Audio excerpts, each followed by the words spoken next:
The Art of Money Getting by P.T. Barnum. Chapter 15. Advertise Your Business. We all depend more or less upon the public for our support. We all trade with the public: lawyers, doctors, shoemakers, artists, blacksmiths, showmen, opera stagers, railroad presidents, and college professors. Those who deal with the public must be careful that their goods are valuable, that they are genuine, and will give satisfaction. When you get an article which you know is going to please your customers, and that when they have tried it they will feel they have got their money's worth, then let the fact be known that you have got it. Be careful to advertise it in some shape or other, because it is evident that if a man has ever so good an article for sale, and nobody knows it, it will bring him no return. In a country like this, where nearly everybody reads, and where newspapers are issued and circulated in editions of 5,000 to 200,000, it would be very unwise if this channel was not taken advantage of to reach the public in advertising. A newspaper goes into the family and is read by wife and children, as well as the head of the home. Hence hundreds and thousands of people may read your advertisement while you are attending to your routine business. Many perhaps read it while you are asleep. The whole philosophy of life is first sow, then reap.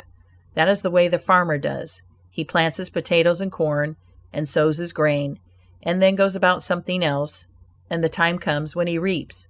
But he never reaps first and sows afterwards. This principle applies to all kinds of business, and to nothing more eminently than to advertising. If a man has a genuine article, there is no way in which he can reap more advantageously than by sowing to the public in this way. He must, of course, have a really good article, and one which will please his customers. Anything spurious will not succeed permanently, because the public is wiser than many imagine.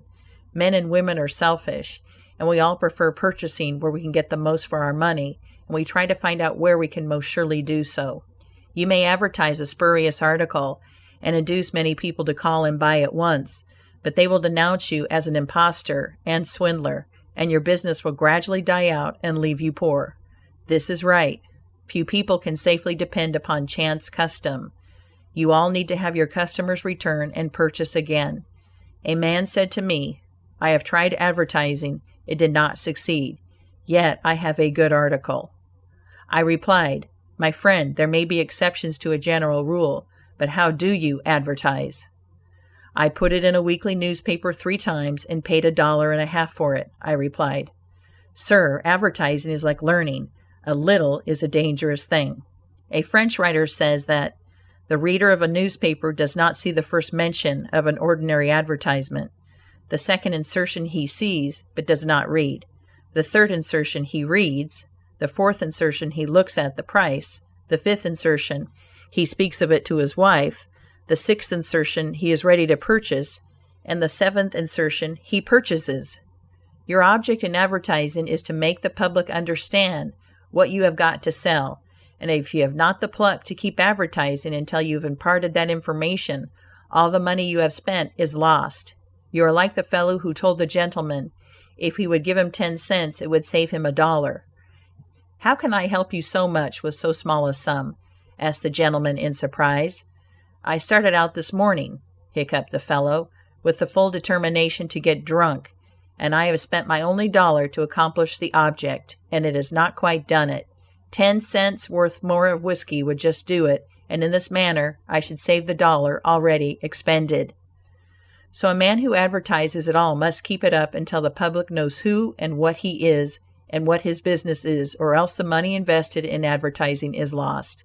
Some men have a peculiar genius for writing a striking advertisement, one that will arrest the attention of the reader at first sight.